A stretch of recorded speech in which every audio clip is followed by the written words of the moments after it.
I can't do this hat.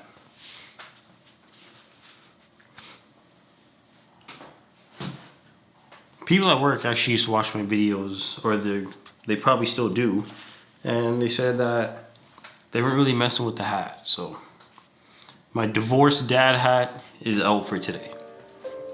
So first of all, I just want to say, there's no hard feelings towards anyone that I worked with. At the end of the day, it was just a business decision, and that's basically, all there is to it.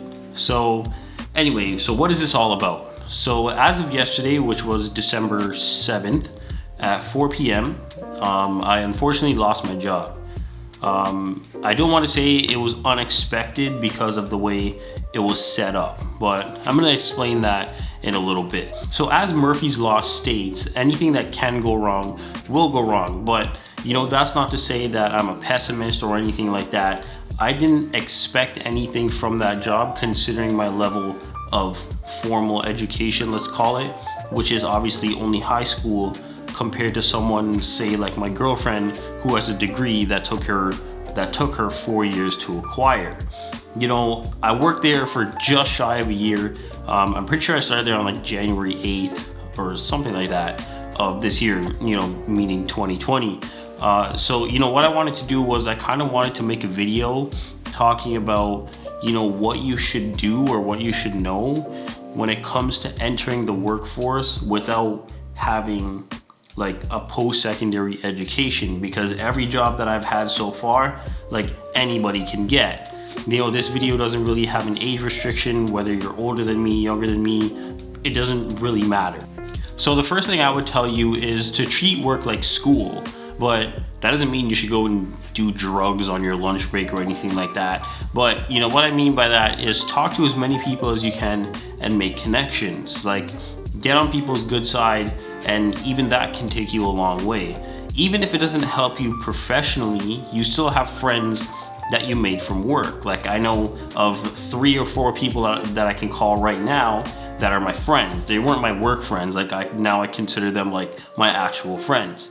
Not every relationship that you have has to benefit you professionally. Like I know some people kind of take that direction, and it's like, oh well, if somebody can't offer me something, then I don't want to talk to them. And it's like, I don't really necessarily agree with that, because you never know what kind of connection you have with somebody. Like you could both be interested in the same things, you could like, and maybe it doesn't work out, maybe you never talk to that person again, but at least you kind of exchange names with them, they know who you are, you know who they are, and then you could go from there. Who knows what could come from it? Like you literally have no idea. That person could be, that person could help you get your next job. That person could help you move. That person could, there's endless things. Like basically what I'm trying to say is it won't hurt you to make a connection with that person. The second thing I tell you is that if you're considered uneducated by society's standards, then you don't necessarily, and you don't really have job security.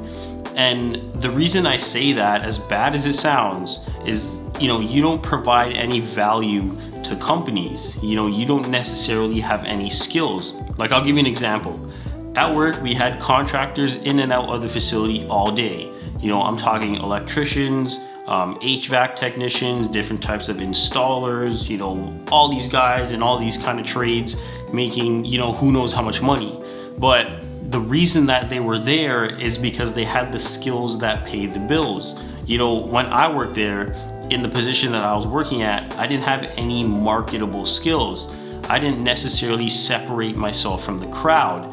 Anyone could have done my job, and that makes you easily replaceable, right? It's gonna be very hard to replace LeBron when he retires, and there's a reason that he's worth all that money and people pay him all these exorbitant amounts of money, because he can do things with a basketball that people can only dream of, and he's probably one of the best players in the history of humanity up to this point. Like there's a reason people or directors or people in the movie industry kill to work with Tom Cruise, Denzel Washington, because they can do things that other people can only hope to dream of.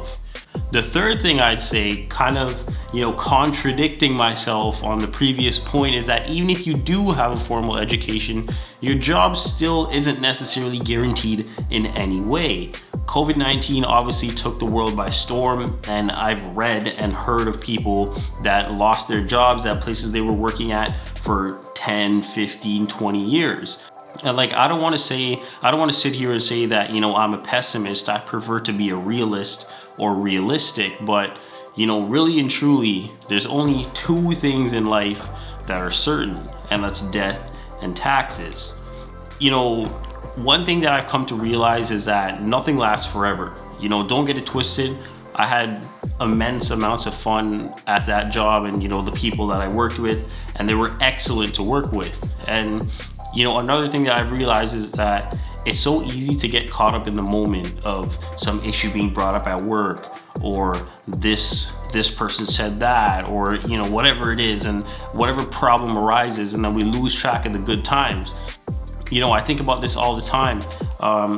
One day when we were playing Xbox, probably 7 years ago would have been 2013, right? We were all playing one day, everybody was online, everybody was having fun, and it was the last day that everybody would be on, but nobody knew that it was the last day, right?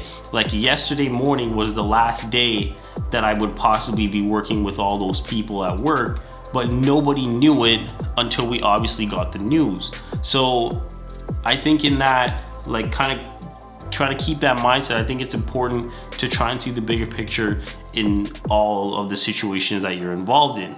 But without getting too sentimental, does this unfortunate event derail my plans for 2021? Well, not really. But what I think it's gonna do is it's gonna help me get into gear faster. I'm not gonna start going to bed at 4 a.m. and waking up at 1 p.m. because I'm gonna be missing, the prime of my morning. I feel like that, the morning when you wake up from 7 to 9 and you shower and you have breakfast and whatever it is, I feel like that's the prime of your morning, and your brain is this is how I feel. I feel like your brain it's ready to work. But what I am going to do is wake up pretty close to the time that I was waking up before, to try and get as much done as I possibly can within those, early hours in the morning. And that means applying for jobs, working on videos, getting social media in order, big thing coming on social media, by the way. And, just not losing sight of, the end goal of my life, which is to, live life on my own terms. And I think really and truly that should be everybody's goal. But obviously different people have different goals, and that's a whole nother thing that we're gonna get to in another video. So to everybody at work that, is probably watching this, I do hope that you subscribe to me, because you said that you were gonna do that. I'm not gonna name any names. I'm not gonna say who did and who didn't, but try not to have too much fun without me. And as always, thanks for watching.